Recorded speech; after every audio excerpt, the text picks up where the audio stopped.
প্রিয়া, আমার কয়েকজন বন্ধু অ্যাডমিশনের জন্য অ্যাপ্লাই করতে পারেনি রে। ওরা কি করবে বলতো? এত চিন্তা করছিস কেন? ওরা তো সেকেন্ড ফেজ অ্যাডমিশনে অ্যাপ্লাই করতে পারবে। তাই সেকেন্ড ফেজ অ্যাডমিশন হবে। হ্যাঁ রে, ফার্স্ট ফেজ হয়ে যাওয়ার পর যে খালি সিট থাকবে সেখানে নতুন করে ভর্তি নেওয়া হবে। কাদের কাদের অ্যাপ্লিকেশন নিয়ে সেকেন্ড ফেজ অ্যাডমিশন হবে রে? যারা আগে অ্যাপ্লাই করেনি তারা নতুন করে অ্যাপ্লাই করবে।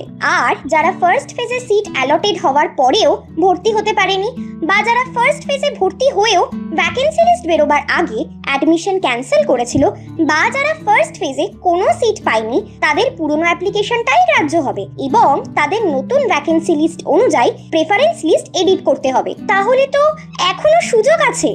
তো সেকেন্ড ফেজে অ্যাপ্লাই আর প্রেফারেন্স লিস্ট এডিট করার তারিখ 8 থেকে 17 আগস্ট 2024। এটা অবশ্যই মনে রাখিস। প্রিয়া, আমার কয়েকজন বন্ধু অ্যাডমিশনের জন্য অ্যাপ্লাই করতে পারেনি রে। ওরা কি করবে বলতো? এত চিন্তা করছিস কেন? ওরা তো সেকেন্ড ফেজ অ্যাডমিশনে অ্যাপ্লাই করতে পারবে। তাই সেকেন্ড ফেজ অ্যাডমিশন হবে।